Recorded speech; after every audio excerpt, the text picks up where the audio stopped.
Ayan mga boss. Busena na pang basura. Pwede pang pakinabangan. Ayan, kaya sa basura. Ayan, kung gusto mo matutunan kung paano to ginawa, kung paano ko pinagana ulit yung sira na busena, tapusin mo ang video na to.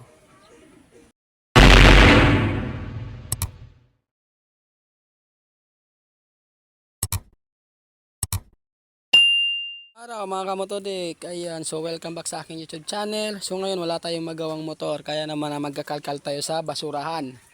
Dito sa mga junk shop natin, ayan, so kalat-kalat, kakalkal tayo na busina na pwede natin i-repair. Dahil baka may mga busina kayo dyan ng mga naitatabi na hindi na gumagana, baka sakali makatulong to sa inyo itong video na to. Ayan mga boss, ayan kung bago ka pala sa akin YouTube channel, huwag kalimutan na pindutin ang subscribe at panoorin mo to hanggang matapos, baka sakaling may matutunan ka kung paano mag-repair ng busina. Ayan. Hanap tayong busina na sira na pwede natin repairin.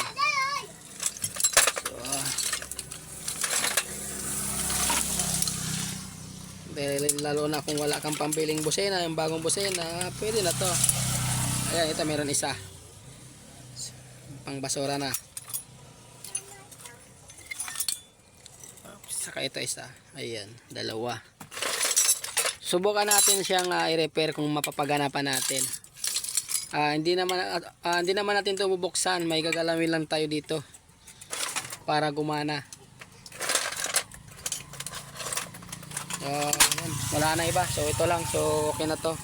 Ayan, dahil sa maulan ngayon, wala tayong motor na maisi-share na gagawin natin, so ito na lang. So ngayon kuha tayong battery at lagyan natin ng dalawang wire tong dalawang pin ng busena. So lagyan natin ng dalawang wire at subukan natin sa battery. So ngayon kuha muna akong wire, kabitan ko muna.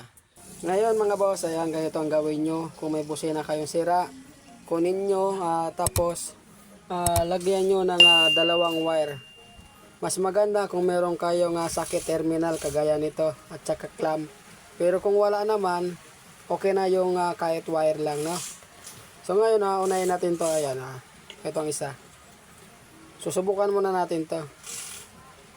Saksak natin dito yung isang terminal.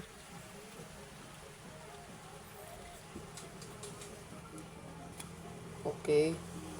Yan.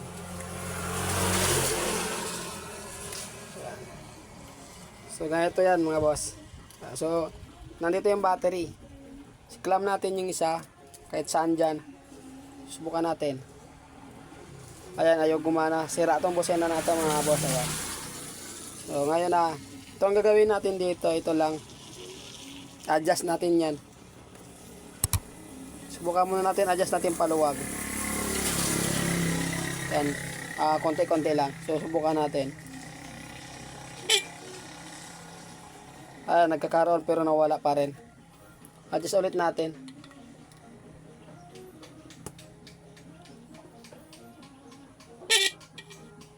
Ayan, nagkakaroon siya pero nawawala. So adjust lang natin ang adjust paluwag.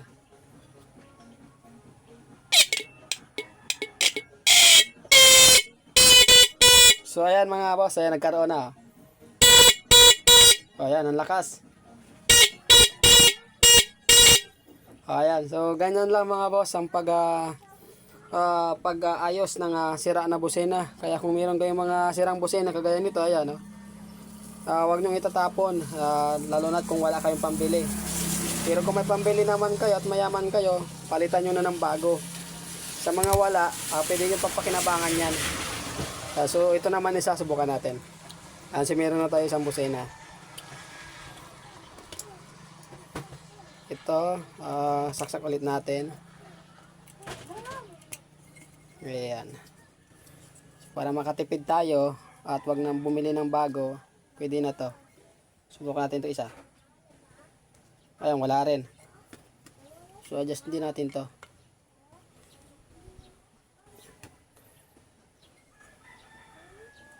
So wala pa.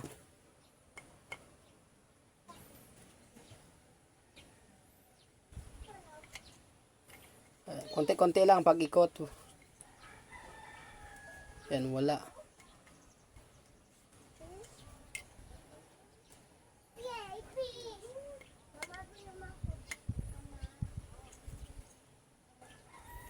So wala siyang walang spark.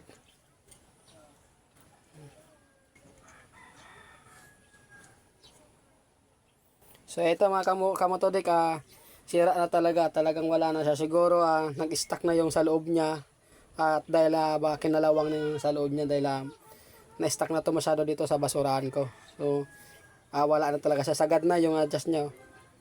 Yan, wala na siya. Yan, sagad na. Tanggalin na natin yun. Ayan. So ayaw na talaga. So ngayon sira na talaga to, hindi na natin magagawa to.